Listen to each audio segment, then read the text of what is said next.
Very good evening to all. Today we will study the topic of atomic structure. It is in 9th standard ICC board, CBSE board 9th standard, and some topic included in 11th standard, both boards, CBSE board, state board, and ICC board too, ISC board. Now अब हम लोग एक topic को अच्छे से पढ़ते हैं कि एक एटम होता क्या है। वीडियो देखते रहना आप।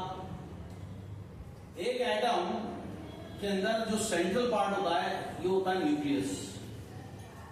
क्या होता है? न्यूक्लियस होता है। न्यूक्लियस के अंदर न्यूट्रॉन्स और प्रोटॉन्स होते हैं। क्या होते हैं? न्यूट्रॉन्स और प्रोटॉन्स। न्यूट्रॉन्स को कैडविक और प्रोटॉन्स को गोल्डस्टीन इनने निकाला था। और इसके चारों तरफ काल्पनिक इमेजिनरी पाथ्स होते हैं, इसको ऑर्बिट बोलते हैं। इन ऑर्बिट्स को शेल के नाम से भी जाना गया। शेल्स। जो लास्ट ऑर्बिट होता है, लास्ट ऑर्बिट, इसको वैलेंस शेल बोलते हैं। इसको बोलते हैं वैलेंस शेल। इसके पहले वाले को यानी लास्ट से फर्स्ट, मतलब सेकंड लास्ट, इसको बोलते हैं हम लोग पेनल्टीमेट।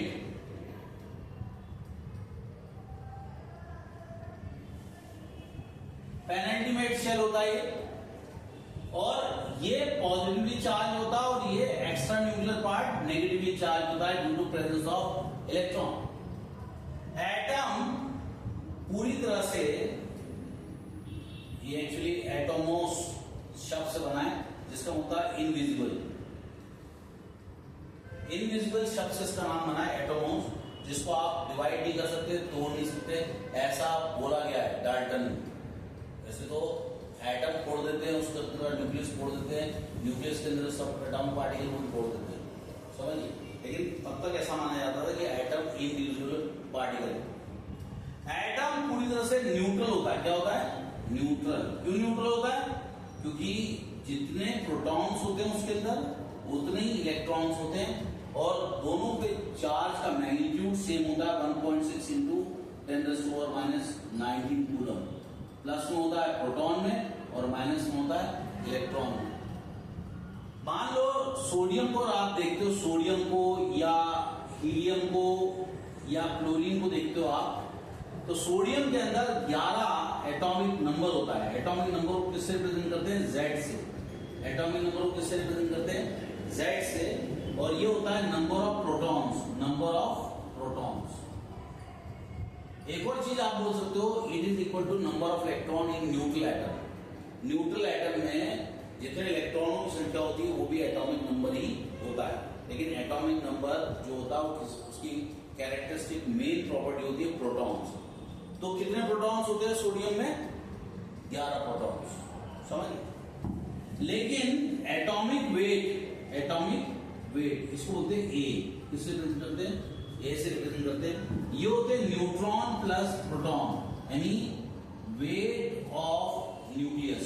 न्यूक्लियस का जो भी वजन होता है वही एटॉमिक वेट होता है। मास नंबर बोलते हैं इसको। एटॉमिक वेट होता है, इसको ए से रिप्रेजेंट करते हैं हम लोग, और इसकी वैल्यू होती है neutron plus proton. Neutron plus proton क्या होते हैं? एटॉमिक वेट होते हैं।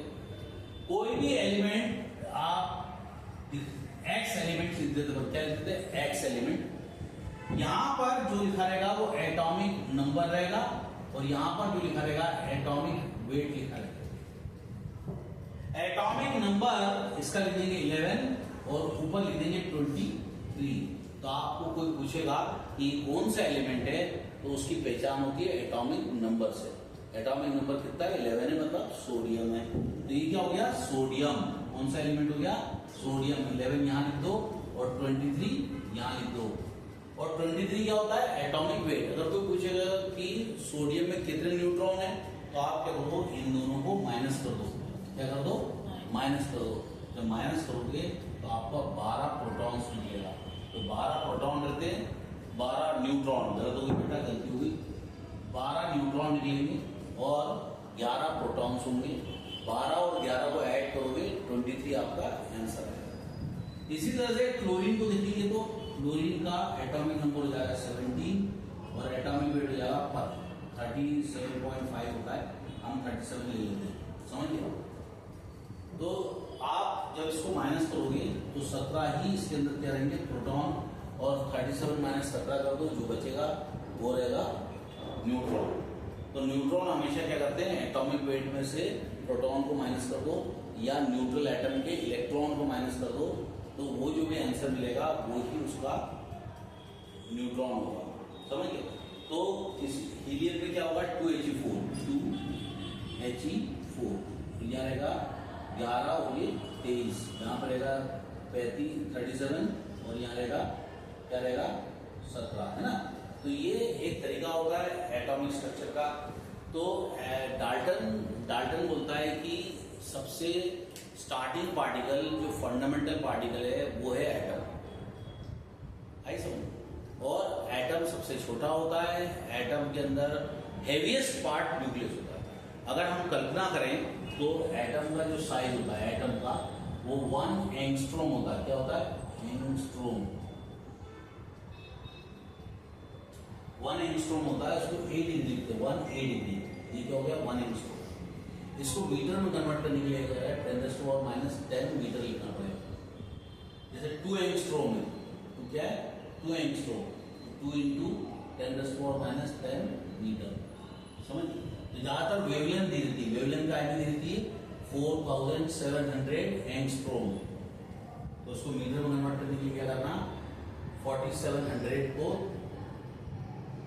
1 2 3 जीरो से डिवाइड करो और ये 10 कितने हुए 7 3 10, ये ऊपर जाएगा तो क्या हो जाएगा -7, तो ये हो जाएगा 1 2 जीरो कट गए, ये हो जाएगा 4.7 × 10⁻⁻7 मीटर। ये क्या हो गया, वेवलेंथ हो गई। तो एंगस्ट्रॉम क्या होगी, इट इज स्मॉलेस्ट यूनिट, काफी छोटी यूनिट होती है और ये 10⁻10 होती है। और एटम का न्यूक्लियस का साइज क्या होता है, न्यूक्लियस का साइज होता है 10⁻15 मीटर, मतलब 1 फर्मी होता है, यानी 10⁻15 मीटर, समझिए। तो हमारा न्यूक्लियस एटम के कंपैरिजन में बहुत छोटा होता है और एटम न्यूक्लियस के कंपैरिजन में बहुत बड़ा होता है, समझिए। ये ऑर्बिट्स होते हैं, इसको फर्स्ट ऑर्बिट बोला गया, इसको सेकंड ऑर्बिट बोला गया, इसको थर्ड ऑर्बिट बोला गया, इसके आगे रहेगा तो उसको फोर्थ ऑर्बिट बोला गया, समझ गए। It is called first orbit, second orbit, third orbit, fourth orbit. तो यहाँ फोर्थ ऑर्बिट क्या हो गया, वैलेंस शेल हो गया, और थर्ड ऑर्बिट क्या हो गया, पेनल्टीमेट शेल हो गया, समझ गए। तो पेनल्टीमेट शेल में जब इलेक्ट्रॉनों को कंसिडर किया जाता है तो ट्रांजिशनल एलिमेंट्स होते हैं। क्या होते हैं, ट्रांजिशनल एलिमेंट्स होते हैं। और इस तरह से यहाँ हमारा एटॉमिक साइज क्या होता है, 10⁻10 मीटर होता है, यानी 1 एंगस्ट्रॉम, और 10⁻15 मीटर होता है, मतलब 1 फर्मी होता है। अगर हम उसको सिंपल भाषा में समझे तो क्रिकेट की एक बॉल है, उसको हैंग कर दो आसमान में और वहां से 5 किलोमीटर का रेडियस लेके बड़ा सा स्क्वायर ड्रॉ करो, यानी डायमीटर कितना होना चाहिए 10 किलोमीटर, 10 किलोमीटर। और जो क्रिकेट की बॉल सेंटर में हैंग कर रही है वो हो गई न्यूक्लियस, और जो इतनी बड़ा 10 किलोमीटर का डायमीटर का जो स्फीयर है काल्पनिक, वो कहलाता है एटम। तो इतना फर्क होता है एटम और न्यूक्लियस। फिर डाल्टन्स बोलता है कि जो एटम होते हैं उसके अंदर जो पार्टिकल्स होते हैं वो एक एलिमेंट के पार्टिकल एक ही जैसे होते हैं। जैसे आयरन का रॉड है तो उसके अंदर एक ही जैसे पार्टिकल होते हैं। सोडियम की अगर पट्टी है, सोडियम का ब्लॉक है, तो उसके अंदर सब पार्टिकल एक जैसे होंगे, समझिए। हाँ, ये जरूर है कि सोडियम का अगर पार्टिकल रहेगा तो साइज में काफी बड़ा रहेगा, ये मेटल कहलाता है। और अगर ये क्लोरीन का साइज है तो छोटा रहेगा, ये नॉन मेटल कहलाता है। जो नॉन मेटल होते हैं वो साइज छोटा होता है और मेटल का साइज बड़ा होता है। मेटल का काम होता है इलेक्ट्रॉन डोनेट करना और नॉन मेटल का काम होता है इलेक्ट्रॉन लेना। ये डोनेट करके कैटायन बनाता है, ये एक्सेप्ट करके एनायन बनाता है। गुड। एनायन मतलब negatively charge particle, cations are positively charge particles. तो आपको समझ में आ चुका होगा कि एक एटम जो होता है वो अपने न्यूक्लियस से बहुत बड़ा होता है, लगभग 1,00,000 गुना बड़ा होता है, समझिए बहुत बड़ा होता है न्यूक्लियस से। और एटम पूरी तरह से न्यूट्रल होता है। लेकिन जो आयंस होते हैं क्या होते हैं? आयंस। आयंस क्या होते हैं? चार्ज पार्टिकल होते हैं, चार्ज पार्टिकल होते हैं। और ये चार्ज पार्टिकल या तो कैटायन होते हैं, कैटायन मतलब क्या होते हैं? Positively charge. और एनायन क्या होते हैं? Negatively charge. जबकि हम लोग जब एनोड पढ़ते तो पॉजिटिव मानते हैं, तो कैथोड पढ़ते तो नेगेटिव मानते हैं। वैसे लग रहा है कि कैथोड नहीं, ये कैटायन है, ये क्या है? एनायन है। जैसे हमेशा कैथोड नेगेटिव और एनोड पॉजिटिव ऐसा नहीं होता, तो डिपेंड करता है आपका कौन सा सेल है, समझिए। इलेक्ट्रोलिटिक सेल में तो ठीक है, कैथोड नेगेटिव है, एनोड पॉजिटिव। इलेक्ट्रोकेमिकल सेल जो होता है, डेनियल सेल, ड्राई सेल, उसमें उल्टा होता है, उसमें एनोड माइनस होता है और कैथोड प्लस होता है। तो कैटायन क्या होता है? अपने जैसे सोडियम एटम, तो सोडियम आयन जो रहेगा वो साइज में छोटा रहेगा, स्मॉलर रहेगा। तो sodium atom is smaller than bigger than, sodium atom is bigger than sodium ion, या sodium ion is smaller than sodium atom. तो सोडियम एटम साइज में बड़ा होगा और सोडियम आयन छोटा होगा। क्यों होगा? क्योंकि जब एक इलेक्ट्रॉन ये लूज कर देगा तो number of proton will be greater than number of electron. इलेक्ट्रॉनों के कंपैरिजन में प्रोटॉन ज्यादा हो जाएंगे और वो क्या करेंगे? एटम को श्रिंक कर देंगे और एटम सिकुड़ जाएगा और श्रिंक होने के कारण उसका साइज छोटा हो जाएगा। एनायन में क्या होता है? जैसे क्लोरीन है, मान लो क्लोरीन है, वो तो ऑलरेडी छोटा रहता है, लेकिन जैसे ही वो एक इलेक्ट्रॉन ले लेता है, वो थोड़ा बड़ा हो जाता है, अपने एटम से बड़ा हो जाता है, ये थोड़ा बड़ा हो जाता है क्लोरीन। ऐसा नहीं कि इसके साइज से बड़ा हो जाए, लेकिन अपने साइज से बड़ा हो जाता है। तो क्लोराइड आयन, इसको क्या होता है? क्लोराइड आयन, इसको बोलेंगे anion. Anions are negatively charge particle. इसमें क्या होंगे? Number of electron is greater than number of proton. Electron बढ़ जाने के कारण ऑर्बिट फैल जाते हैं, इलेक्ट्रॉनों का रिपल्शन हो जाता है, एटम फैल जाता है। तो यहाँ पर पॉजिटिव चार्ज, तुम्हारे एनल दिमाग बार बार इधर उधर जाता है, ध्यान रखो। इलेक्ट्रॉन जो होते हैं, इलेक्ट्रॉन नेगेटिवली चार्ज होता है यहाँ पे और प्रोटॉन पॉजिटिवली चार्ज होता है। तो नेगेटिव बढ़ जाने के कारण रिपल्शन बढ़ जाता है, एटम बड़ा हो जाता है। इसमें क्या होता है? प्रोटॉन बढ़ जाने के कारण न्यूक्लियस ताकतवर हो जाता है, एटम श्रिंक हो जाता है। तो cations are smaller than its own atom, anions are bigger than its own atom. और जब कैटायन और एनायन बनते हैं, क्या बनते हैं? सोडियम आयन और क्लोराइड आयन, इनके बीच में इलेक्ट्रोस्टैटिक फोर्स काम करता है। क्या करता है? Electrostatic force.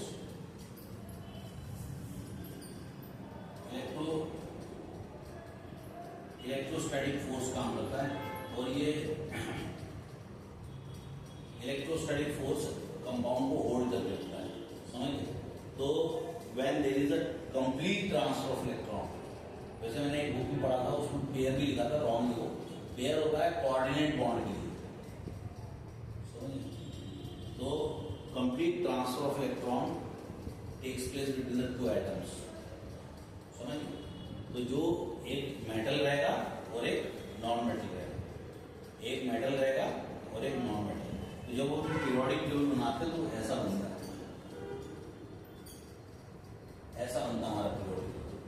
यहाँ पर डी ब्लॉक एलिमेंट होते हैं, ट्रांजिशन एलिमेंट्स, और इसके अंदर एफ ब्लॉक एलिमेंट्स होते हैं, इनर ट्रांजिशन एलिमेंट्स। यहाँ होते हैं 1 ग्रुप और यहाँ होता है 2 ग्रुप, समझिए।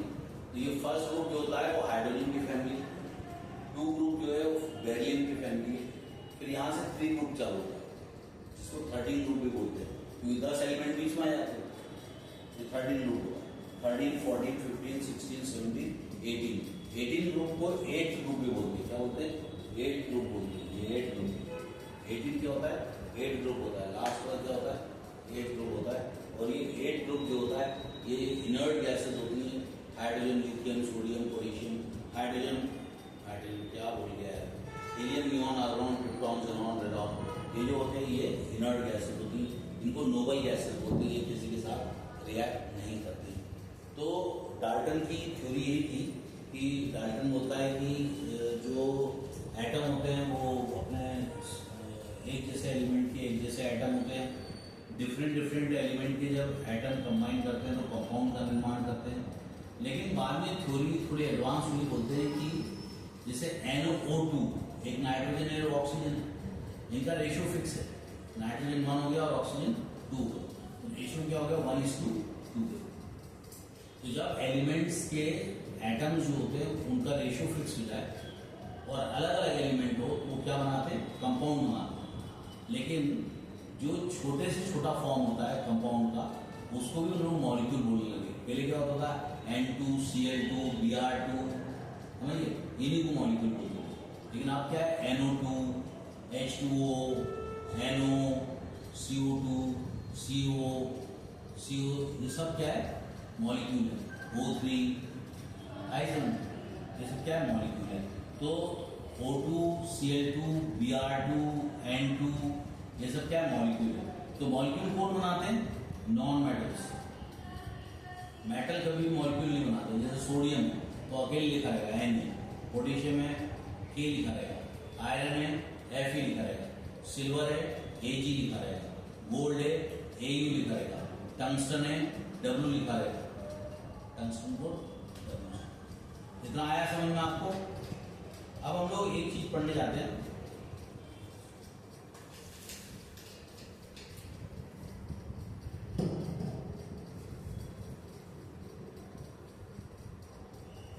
कि रुदरफोर्ड ने क्या कंसेप्ट किया।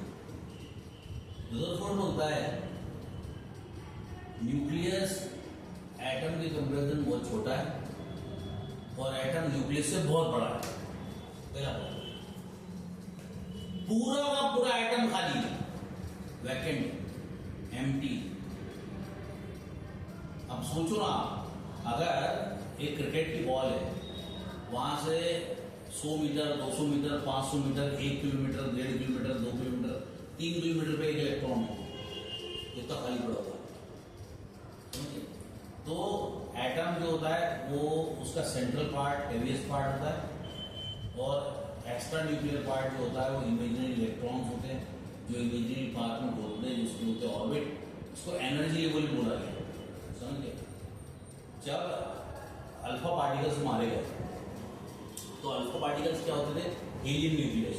हीलियम न्यूक्लियस को क्या बोलते हैं, अल्फा पार्टिकल। इधर अल्फा पार्टिकल है ना, ये होता है हीलियम न्यूक्लियस 2He4, यानी एटॉमिक वेट क्या हो गया 4 और एटॉमिक नंबर क्या हो गया, एटॉमिक नंबर क्या हो गया 2, यानी इसके पास 2 प्रोटॉन है और 2 न्यूट्रॉन।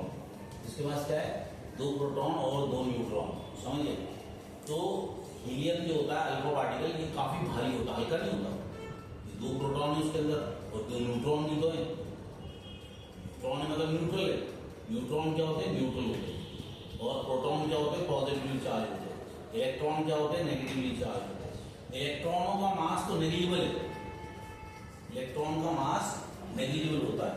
यानी कि अगर देखा जाए तो प्रोटॉन का मास होता है 1.672 इंटू 10⁻⁻27 किलोग्राम और ये न्यूट्रॉन का मास होता है 1.674 इंटू 10⁻⁻27 किलोग्राम। ये इलेक्ट्रॉन का मास होता है 9.1 इंटू 10⁻⁻31 किलोग्राम। तो इलेक्ट्रॉन का मास जो होता है नेग्लिजिबल होता है as compare to the protons and neutrons, यानी कि उसका मास होता ही नहीं, यानी कि लगभग 1837 यानी लगभग 2000 इलेक्ट्रॉन एक प्रोटॉन के वजन के बराबर होते हैं।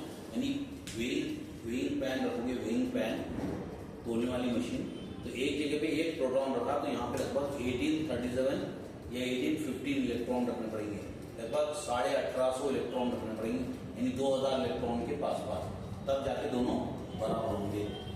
तो प्रोटॉन का मास ये होता है, न्यूट्रॉन का मास ये होता है, इलेक्ट्रॉन का मास ये होता है। मास अलग अलग होते हैं लेकिन चार्जेस सेम होते हैं। चार्जेस क्या होते हैं, 1.6 इंटू 10⁻⁹ कूलम। कूलम क्या होती है, यूनिट होती है चार्ज की, समझिए। तो ये होते हैं ऑर्बिट्स, इसको बोलते हैं के, इस ऑर्बिट को बोलते हैं के, L M N O P ऐसे जाते हैं, समझिए। तो के क्या होता है, सबसे कम एनर्जी का। के क्या होता है, सबसे कम एनर्जी का। फिर उससे ज्यादा, फिर उससे ज्यादा, फिर उससे ज्यादा। तो K की एनर्जी क्या होती है? सबसे कम होती है। L की एनर्जी उससे ज्यादा होती है। M की एनर्जी उससे ज्यादा होती है।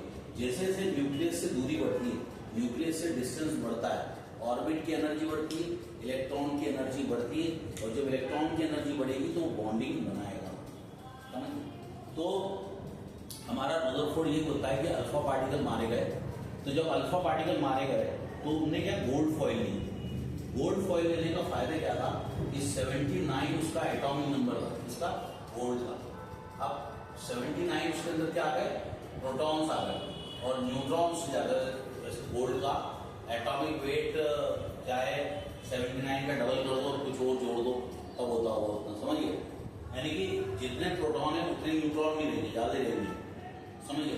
तो सोचो कितना भारी होगा गोल्ड, है ना, क्योंकि इलेक्ट्रॉनों का वजन तो मतलब है नहीं, लेकिन प्रोटॉन कितने हैं? लगभग 79 प्रोटॉन है गोल्ड के अंदर, और इलेक्ट्रॉन कितने होंगे और न्यूट्रॉन कितने होंगे देखना पड़ेगा। एटॉमिक वेट देखना पड़ेगा तुम्हें गोल्ड का, गूगल में जाना, गोल्ड का एटॉमिक वेट देखना और 79 माइनस कर देना उसमें, तो जितने बचेंगे वो क्या हो जाएगा, है ना। तो 8 19 16, मेरे ख्याल से मुझे ऐसा लगता है कि 162 163 ऐसे कुछ होंगे। जरा गूगल में सर्च करना तेरे मोबाइल में, गूगल में कि atomic weight of iron, atomic weight of gold, atomic weight of gold. तो गोल्ड में बहुत सारे प्रोटॉन होने के कारण गोल्ड बहुत भारी होता है। तो जब अल्फा पार्टिकल मारते हैं तो उसको कोई फर्क पड़ता नहीं। तो जो गोल्ड होता है उसका न्यूक्लियस क्या पॉजिटिव चार्ज है। अगर हम ये सब मिटा देता हूँ मैं भी, ताकि तुम्हें समझ में आए क्या पढ़ रहे हैं हम। अभी मिटा देता हूँ।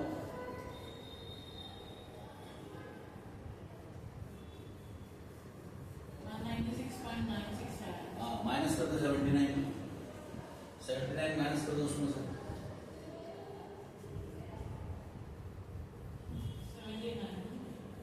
79 माइनस करोगे उतने न्यूट्रॉन रहेंगे उसमें। आप देखो इधर, जैसे मान लो कि न्यूक्लियस, जैसे मच्छर है ना, एक मच्छर है, वो क्या है? न्यूक्लियस है। मॉस्किटो है, आप कोई हनी बी रख लो, बी मतलब एक मक्खी है, समझ गए, वो बीच में, समझ गए, और ये आपका एटम है, समझिए।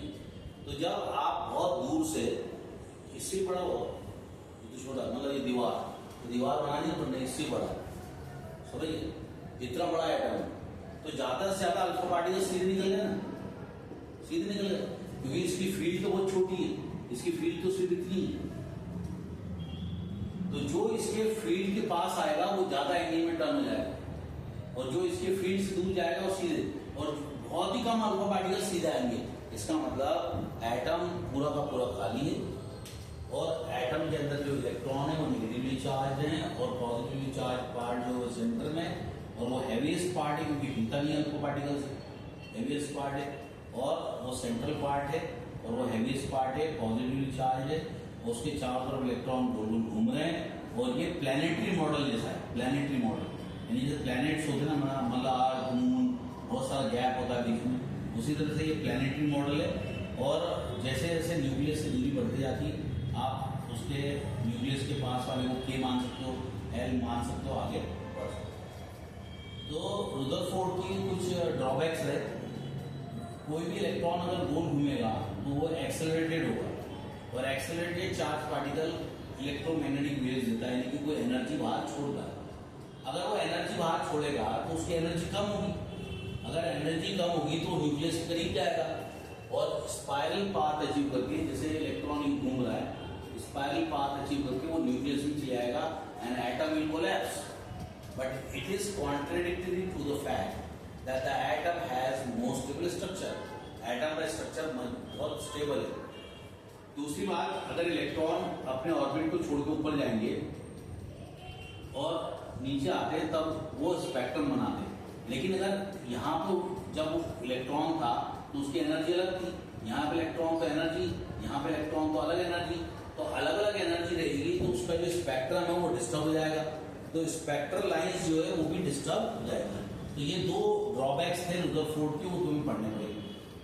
उसके बाद आएगा बोर्स।